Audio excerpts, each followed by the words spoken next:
The night came down hard over Caldwell County. Not the soft, quiet kind of darkness that settles over the Wyoming plains like a blanket. The kind that holds sleeping cattle and sleeping men and the faint memory of stars. No, this was a brutal, punishing dark, thick with wind and white with fury. A blizzard rolling off the Rockies like something ancient and angry, swallowing the road whole. Eli Cade had driven this stretch of Route 9 1,000 times. He knew every bend, every dead tree, every old fence post leaning sideways in the frozen earth. He could have driven it blind. Tonight, he almost had to. The truck's headlights carved 2 pale tunnels through the snow, and beyond those tunnels, there was nothing. Just white and black, and the howling of a world coming apart at the seams. He'd been to Rollins to pick up feed and wire and a box of medicines for the horses. Standard run. The kind he made alone because there was no one else to send. No one waiting back at the house to worry about whether he made it home or not. The ranch hands had their own cabins. The dog would be fine. And Eli Cade had stopped needing someone to worry about him a long time ago. He turned up the heat, pressed his jaw together, watched the road. That was when he saw it. A light, faint amber, flickering through the wall of white. Off to the right, maybe 100 yards from the road, half buried in drifts. He almost didn't recognize it at first. The old Garnet Pass station hadn't seen a working train in 11 years. The railroad had rerouted, and the town had mourned, and the station had simply remained. Empty and forgotten like so many things in this part of the world. But something was glowing inside it tonight. Eli slowed the truck. He told himself it was probably nothing. Wind had gotten in somehow, knocked over something. Old place like that, anything was possible. He told himself he was tired, that the storm was playing tricks, that a man had no business stopping on a night like this when the road itself might disappear under him at any moment. He slowed the truck more, and then he saw her. She was sitting on the platform bench outside. Outside, in the full fury of the storm, a small, dark figure against all that white. She had a coat on, but it was soaked through, clinging to her like a second skin, doing nothing against the cold. Her hands were wrapped around a small leather suitcase balanced on her knees, and she was holding it with a tight, desperate grip of someone clutching the last solid thing in a sinking world. She wasn't moving. Eli stopped the truck entirely. For a moment he just stared, trying to make sense of what he was seeing. A woman, alone, at an abandoned train station. In the worst blizzard Wyoming had seen in a decade. He was already reaching for the door handle. Then he saw the car. Black, American-made. Moving slow, too slow for a car trying to get somewhere. Fast enough for a car that was looking. It was circling the far side of the station lot, its lights off, barely visible through the snow. Once. Then beginning a second pass. The cold in Eli Cade's chest had nothing to do with the temperature outside. He killed his own headlights. He watched the black car complete its second loop and idle at the far edge of the lot, engine running. Exhaust rising in twin plumes through the storm. The woman on the bench hadn't moved.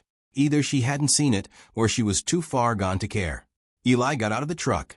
The cold hit him like a fist, a wall of frozen air that pressed the breath back into his lungs and bit through his jacket like it wasn't there.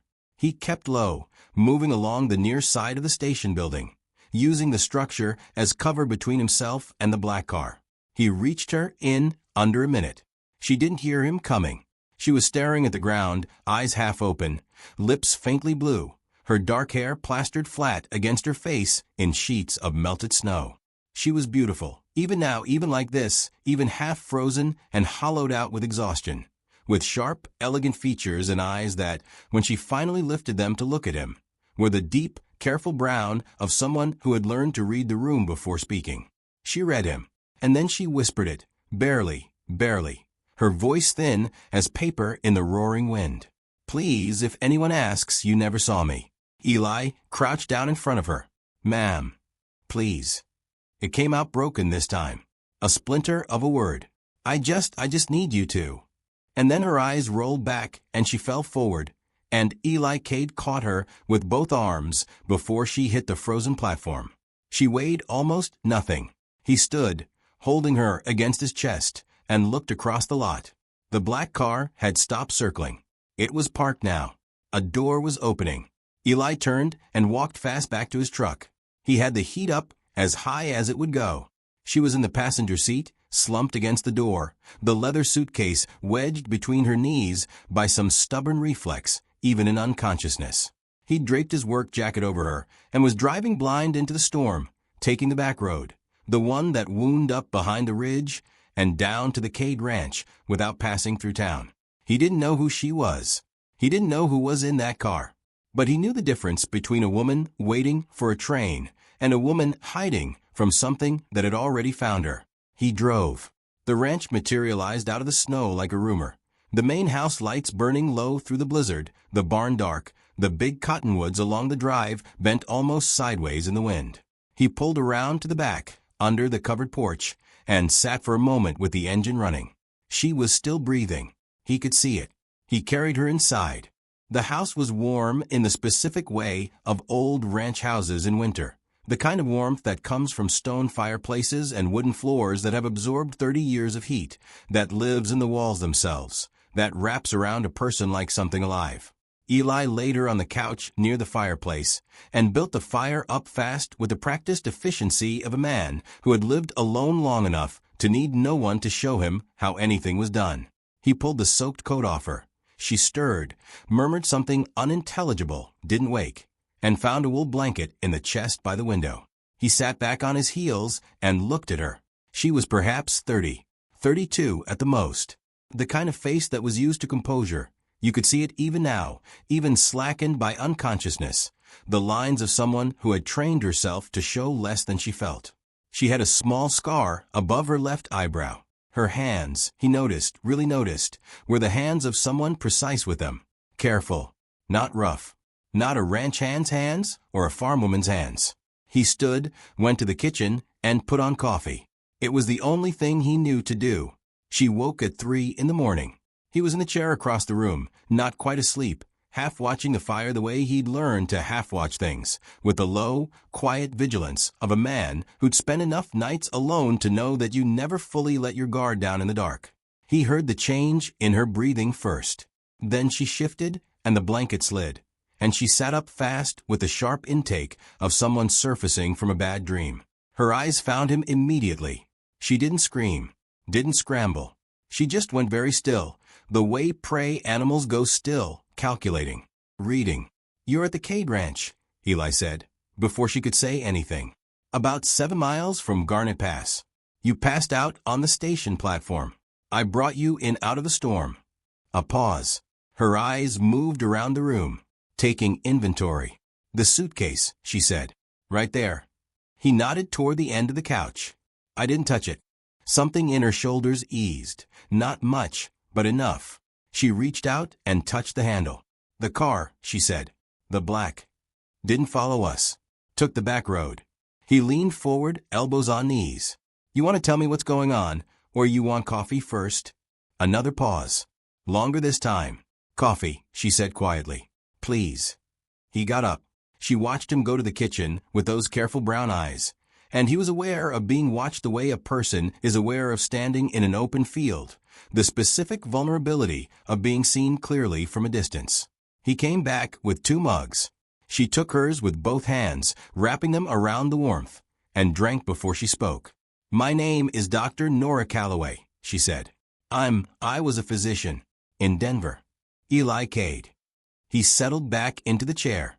"And you don't have to tell me anything you don't want to." She looked at him over the rim of the mug. Something flickered in her expression.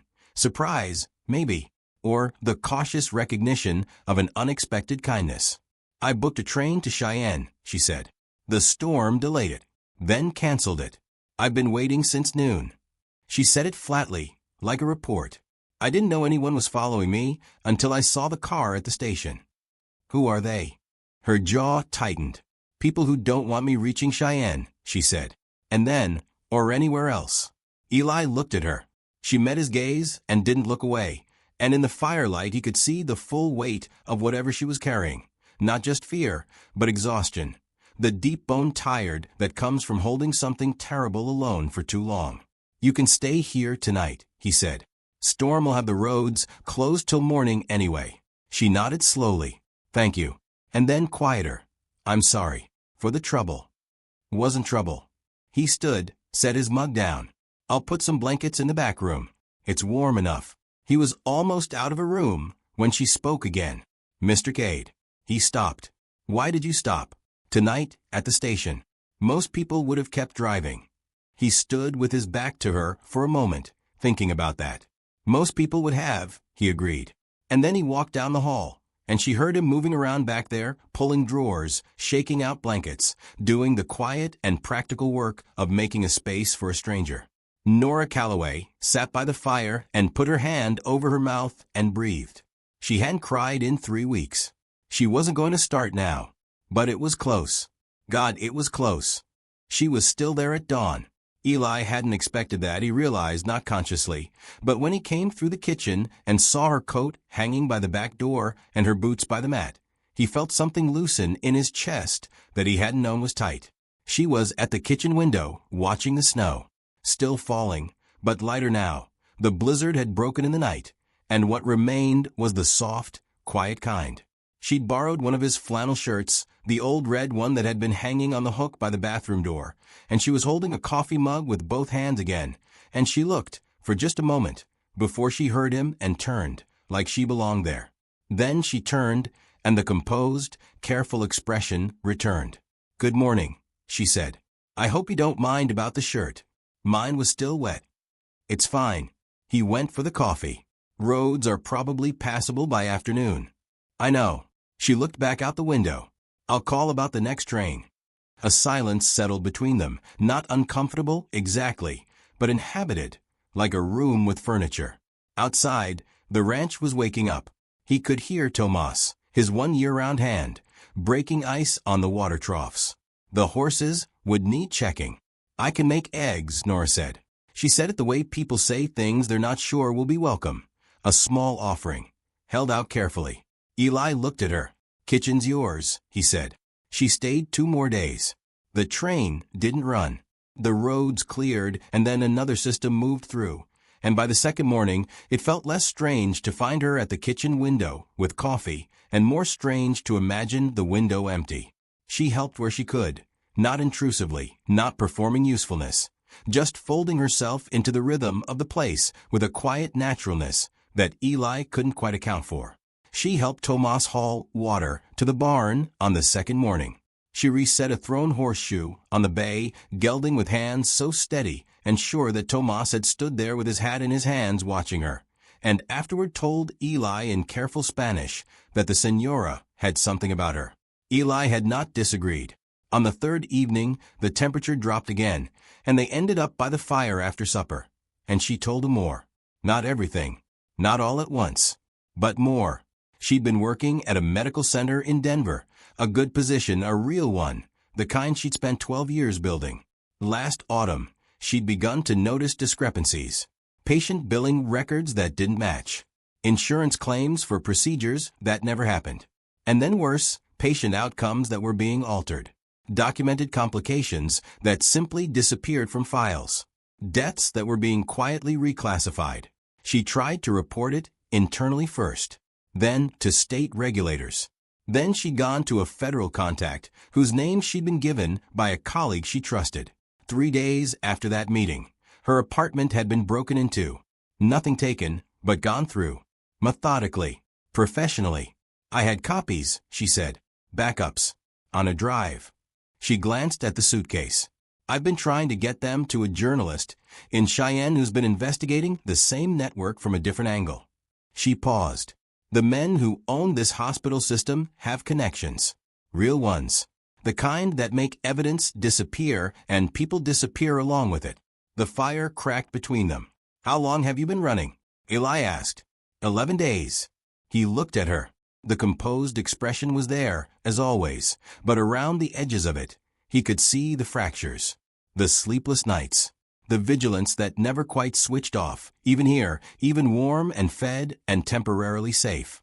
You're a brave woman, Dr. Calloway, he said. She looked at him sharply, like she was checking for condescension and finding none. I'm a terrified woman, she said. There's a difference. Not as much as you'd think. Another silence. Outside, the wind was picking up again. "Tell me about the ranch," she said, and her voice had shifted, softened, like she was offering him a door. Eli looked at the fire. "What do you want to know? How long have you been here?" "Born here. My grandfather built the main house. My father ran cattle. I've been running it alone for 6 years now." She heard the weight in that last word. Alone. "You had a family," she said. Careful. Not a question, but an opening. He was quiet long enough that she thought she'd overstepped. Then, "Her name was May." He said it simply, the way you say the name of something sacred. "She died of cancer. 6 years ago March." A pause. "She loved the snow." Nora didn't say she was sorry. He'd heard "I'm sorry" 10,000 times, and she seemed to know it. Instead she said, "She sounds like she was remarkable." "She was a kind of person," Eli said slowly, "who made the whole place feel different. Warmer. More real." He stopped, looked at his hands. "When she was gone, it just became land. Work. Something to maintain." Nora was quiet. "I understand that," she said finally. "When something defines the shape of your days, and then it's gone, what's left doesn't look like your life anymore. It looks like someone else's life that you're just moving through." He looked at her. "Yeah," he said. "That's exactly it." They sat with that for a while, two people holding their separate griefs up to the same firelight, and the silence between them changed, deepened, became the kind of silence that only exists between people who have begun, without quite meaning to trust each other. On the fourth morning, the sky cleared. It happened the way Wyoming skies clear in winter, suddenly, completely, as if someone had simply changed their mind. The storm was gone, and what remained was a world of absolute white under absolute blue, so bright it hurt to look at. Eli saddled 2 horses. He hadn't planned to. He'd been headed to the north fence line, 3 posts down after the storm needed resetting. And he'd gone to the barn and saddled the roan, and then stood there for a moment. And then he'd gone back and saddled the bay. He knocked on her door. "Come see something," he said. She hadn't been on a horse in years, she told him. Denver had not been a city that encouraged it. But she climbed up without fuss, adjusted her weight the way someone does when muscle memory is down there somewhere underneath all the years, and the bay, who was a sensible animal and not one for theatrics, seemed to take her measure and decide she'd do. They rode out through the gate and into the North Valley. Eli watched her face and knew the moment it took her, extraordinary. The valley in winter light was a thing that didn't seem entirely real, a painting of a place rather than a place itself. The snow lay undisturbed except for the thin, delicate tracery of animal tracks. A deer had passed here, and there a fox, and the mountains beyond were white and enormous and still against the blue sky, and the only sound was the quiet sound of horses moving through snow and the faint creak of cold leather. Nora stopped the bay at the top of the low ridge and looked out over it all. "My God," she said softly. Eli stopped beside her. He'd seen this view more times than he could count, and it still did something to his chest, that particular wordless thing that beauty does when you're not expecting it, when you've been carrying something heavy, and then you look up and the world is simply vast and gorgeous and indifferent to your troubles. "I forget it's here," he said. "When I'm down in the work of it, I forget to look up." She looked at him. Snow on her hair, cold color in her cheeks, and something had come undone in her expression. The careful, composed mask had slipped, and what was underneath was something open and unguarded and achingly alive. "I haven't felt safe," she said, "in so long." He didn't answer, but he stayed beside her, and they sat on horseback at the top of that ridge for a long time, looking out at the valley, while the sun moved across the sky, and the mountains held their silence, and the horses breathed slow clouds into the frozen air. They fixed the fence together. He hadn't asked for her help. He'd expected her to turn back to the house once she'd had her fill of the view, but she'd followed him down to the north line and stood watching while he pulled the down posts, and then without a word she'd taken hold of the wire and held tension on it while he drove the new post in. They worked well together. She didn't talk too much, didn't ask unnecessary questions, understood intuitively when to hold and when to release and where to stand. The sun was high, and the cold was clean and sharp, and by the time they'd reset all 3 posts, there was something between them that hadn't been there before, the particular ease that comes from working alongside another person and finding that they fit without friction. Walking the horses back, she said, "You're very quiet." "I am," he agreed. "I used to hate quiet," she said. "In the city, quiet felt like something wrong. Something missing." She watched the mountains. "I've been on the run for almost 2 weeks, and the quiet here is the first quiet that hasn't felt like hiding." He considered that. "Ranch quiet is different," he said. "It's not empty. It's full. Just full of different things." "Yes," she said. "That's exactly right." He didn't know quite what to do with how much she agreed with him about things. The exact things. The things he'd never quite been able to say to anyone in years. It happened on the 6th day. The men from the black car found the ranch. Eli was in the barn when he heard the vehicle on the gravel drive. A sound that didn't belong, not at this hour, not on a day when no one was expected. He came to the barn door and looked, and there it was, black American-made, pulling slow up the drive. He went to the house. Nora was at the kitchen table with her laptop and papers spread out.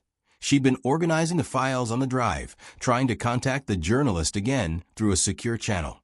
She looked up when he came in and read his face in an instant. She closed the laptop. She didn't panic. She stood up, started gathering the papers with quick, controlled hands. "How many in the car?" "2 that I saw." "Is there a back way out of the house?" "There's the root cellar. But..." "No." She shook her head. "I'm not hiding in a cellar." She picked up the suitcase. "I'm not doing that again." He looked at her. Something about the way she said it, the flat refusal, the flash of fury under the fear, made him understand something about her that he hadn't quite articulated to himself before now. She was not someone who had chosen to run. She was someone who had been forced to run, and every day of it had cost her something, and she was almost done paying. "All right," he said. "Give me the drive." She hesitated. "I'm not going to run with it," he said. "But I'm going to make sure it's somewhere they won't find it if they search the house." He met her eyes. "Trust me." The pause lasted 3 full seconds. Then she reached into the suitcase and put the small hard drive in his hand. He went to the study, pulled a floorboard, put it under, replaced the board. Then he walked to the front door and opened it just as the 2 men reached the porch steps. They were large, professional, the kind of large that is specifically trained and not merely natural. They were wearing ranch coats over what were clearly not ranch bodies. "Help you?" Eli said. The taller one smiled. It didn't reach his eyes. "Sorry to bother you. We're looking for a woman. Might have come through this area a few days back. Dark hair, 30s, traveling alone." He held up a photo. "You seen her?" Eli looked at the photo, looked back at the man. "No," he said. "You sure about that?" "She's a person of interest in an ongoing investigation. We're authorized." "You got a badge?" Eli said. A pause. "We're private." "Then you're trespassing," Eli said. His voice was perfectly even. "I'll give you about 30 seconds to get back in that car." The second man, shorter, wider, took a step to the right, trying to get an angle on the interior of the house. Eli moved to block him, and there was a moment, very quiet, very still, the kind of moment that can go several different ways, where the 3 of them simply read each other. Then the tall man said, easy and cold, "We'll be around." "I bet you will," Eli said. He watched them until the car was back down the drive and out of sight. Then he turned around. Nora was standing in the kitchen doorway. She was pale. Her hands were steady, he noticed that, but she was pale. "They'll be back," she said. "Yeah." "With more people." "Probably." She looked at him. "Mr. Cade." Eli. She said it like she was testing the weight of it. "You don't have to be in the middle of this. I can." "You're not going anywhere in this weather with those men on the road," he said. "It's my problem, not yours." "Maybe." He walked past her to the kitchen and filled the kettle. "But you're on my land now, and that makes it mine enough." She followed him to the kitchen doorway and stood there. "Why?" she said quietly. "You don't know me." He turned around. He looked at her for a long moment. This woman who had appeared out of a storm and landed in his living room, and somewhere in 6 days had stopped feeling like a stranger and started feeling like someone whose absence he would notice. "Because you're a good person who did a brave thing," he said. "And because those men in that car are the kind of men that good people shouldn't have to face alone." He turned back to the kettle. After a moment, He heard her sit down at the kitchen table. When he brought the tea over and set it down, her hand was over her eyes, and her shoulders were shaking, very slightly, very quietly, the way someone shakes when they have been holding something too long and something in them finally breaks loose. He sat down across from her. He didn't say anything. He didn't touch her. He was just there. Solidly, fully, quietly there. And somehow, he didn't know how, that was the right thing. After a while, she lowered her hand. Her eyes were wet, but she looked, if anything, lighter. Like something had been set down. "I've been so scared," she said. It was barely above a whisper. "For weeks. I haven't let myself." She shook her head. "I'm sorry. Don't apologize for that," he said. She looked at him. "I had a panic attack last week," she said. "In a gas station bathroom in Laramie. Full cardiac symptom, hyperventilation, the whole thing. I'm a doctor. I know exactly what was happening to my body, and I still couldn't stop it." A short, broken laugh. "I sat on a gas station floor for 20 minutes, telling myself the clinical steps for managing acute anxiety. Felt like an idiot." "Sounds more like courage to me," Eli said. "Getting back up after that." She looked at him for a long time. "You're an unusual man, Eli Cade," she said. "I'm just a rancher," he said. "No," she said quietly. "You're not just anything." The kettle began to whistle. Neither of them moved for a moment.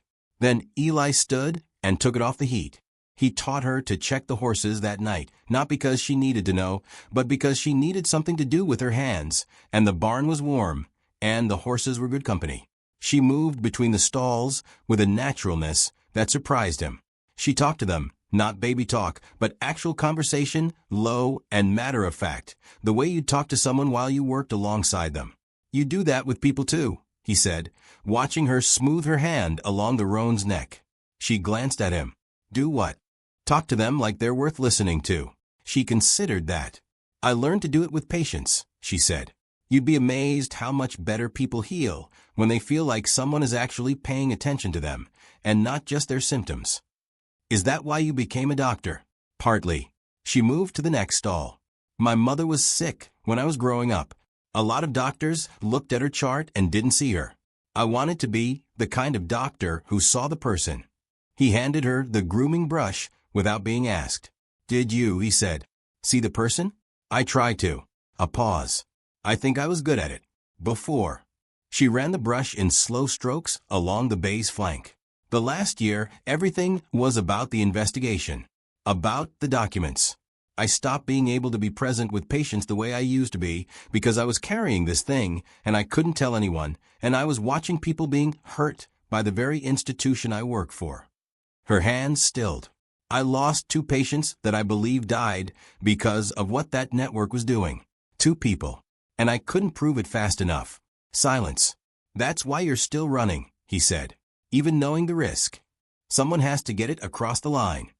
She looked at him directly. "If I stop now, they get away with it. And 2 people died, and it means nothing." Eli looked at her. This woman who had been running for 11 days through Wyoming winter with a hard drive full of evidence and 2 men in a black car behind her, and who was standing in his barn in a borrowed flannel shirt with a grooming brush in her hand. And she was, he thought, the most serious and the most alive person he had been in a room with in 6 years. "We'll get it across the line," he said. She looked at him. "We," she said. "We." Another long pause. The horses moved in their stalls, breathing. "Eli," she said, "don't thank me." "I wasn't going to thank you." She met his gaze, and something in her expression was different. Not the careful composure, not the professional veneer. Just Nora, direct and clear-eyed and real. "I was going to say, I'm glad the storm kept me here." He held her gaze. "Yeah," he said after a moment. "Me too." They moved fast the next morning. Eli had a contact, Hector Ruiz, a retired sheriff in Laramie, the most honest man Eli had ever known, who he reached before dawn. He explained enough.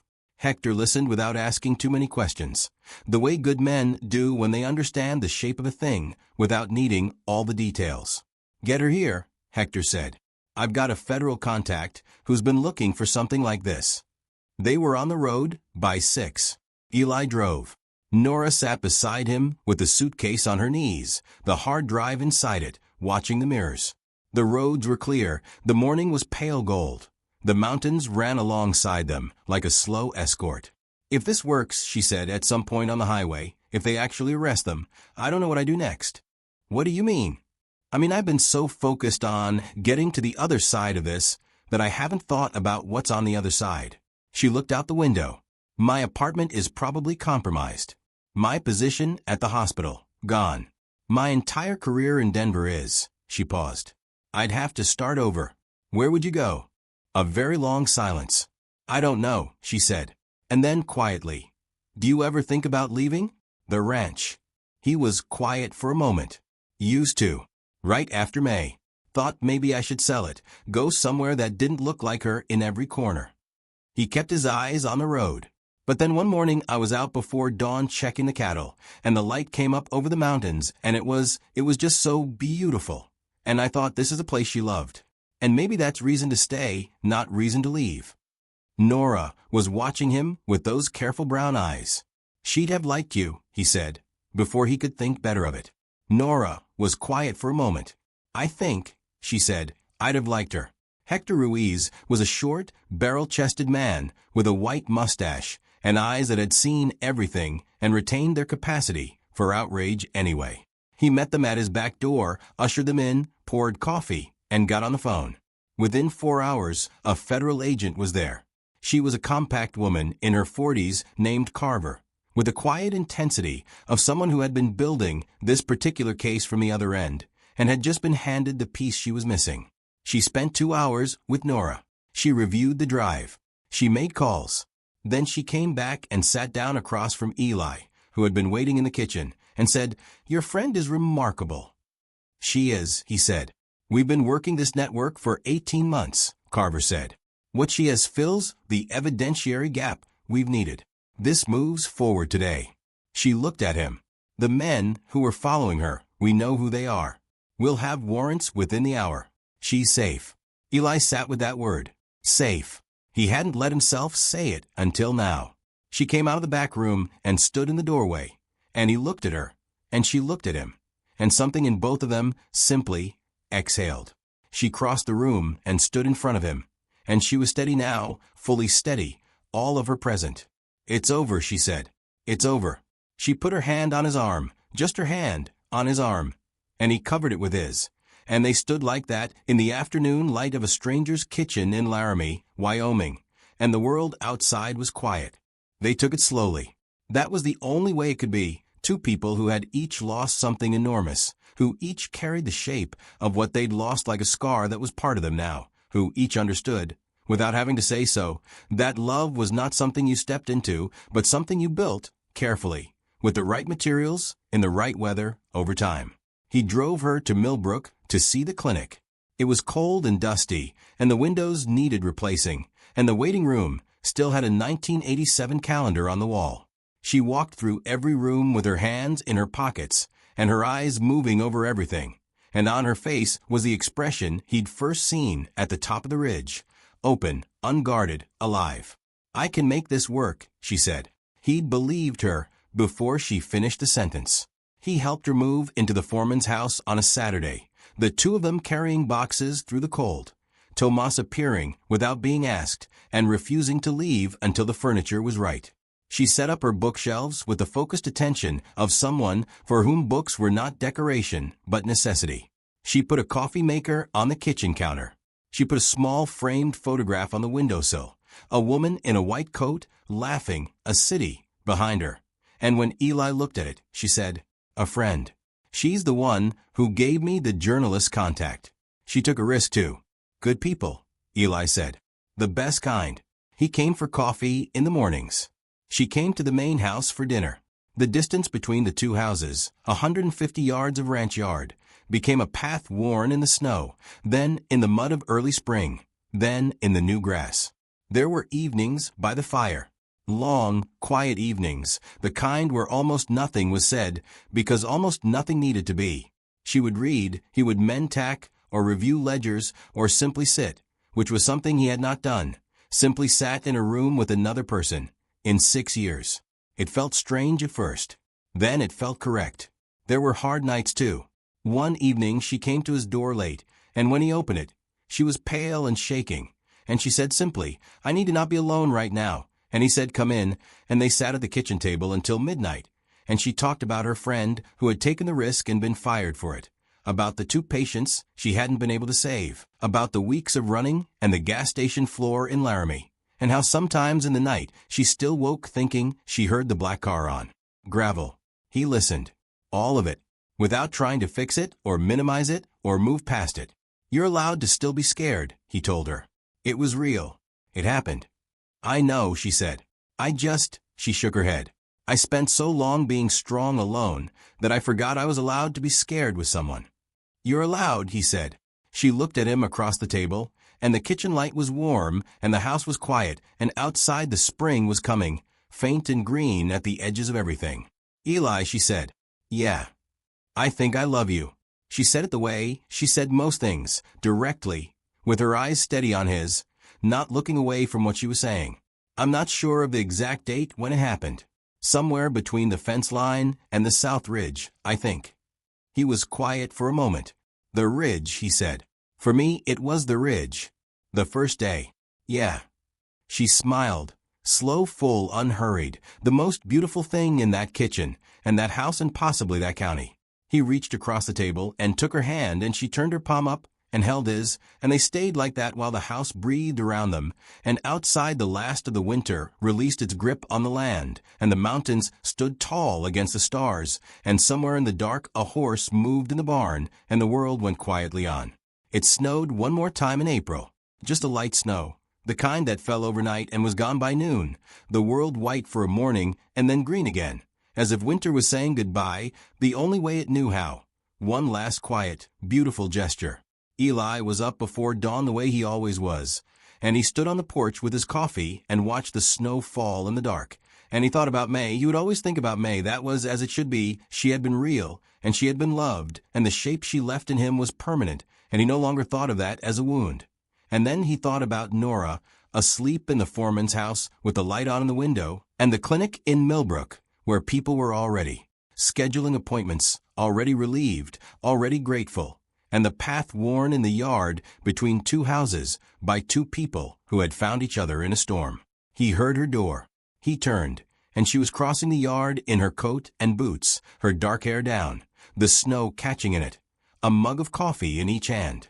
She came up the porch steps and handed him one without a word and stood beside him, and they both looked out at the falling snow. "Last one," she said. "Probably. Good." He looked at her profile against the pale dark, the snow in her hair, the quiet contentment of her face. "You staying?" he said. He meant it the way he'd asked before, openly, without pressure, giving her the door. She turned to him, looked at him with those eyes that had been reading rooms since before she could name what they were doing, that had read him on a frozen platform and decided, against all logic, against all caution, to trust. "I'm home," she said.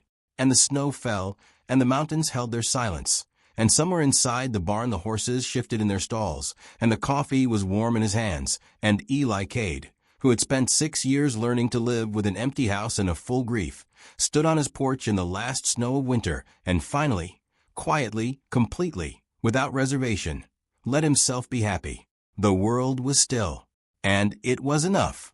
It was more than enough.